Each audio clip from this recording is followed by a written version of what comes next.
这波咱台湾的高丽菜当咧大出，为着要互囡仔了解助产人的辛苦，中华新港乡农会参学校合作，带学生囡仔去到田里办高丽菜，用家己办的菜来做这高丽菜煎饼，互学生体验到菜色对产地到饭桌的过程。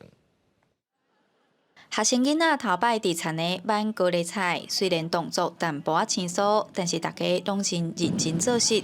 即马是台湾高丽菜大出的时阵，中华新港乡农会甲学校合作，带学生去田内挽高丽菜，透过农民的解说，了解种植的过程。老师有说比较大颗的可以采啊，我以前没有来过高丽菜园。我来挽高丽菜，才知影种高丽菜遮辛苦。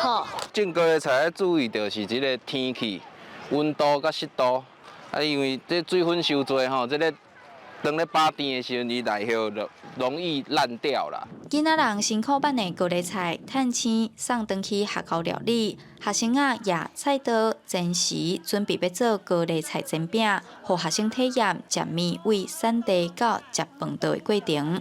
啊，咱今仔互囡仔伫田内看到高丽菜伊原来的模样，啊，摕来咱的厨房吼，互囡仔嘛知影讲，伊会当变化足多。高丽菜啊，伫咱一般的食物当中也是占非常大多数的菜类，啊，尤其中华也非常的多。啊，即摆若是当着时吼，啊，咱都会使甲高丽菜啊变成桌顶上非常好食的这个食物。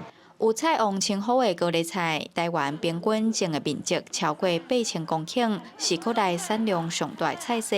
中华的栽种面积排全台湾第4多。学校表示，透过活动，互学生认捌当地生产的菜色，也通建立囡仔人食在地、食着时的观念。记者杨淑晴，中华报道。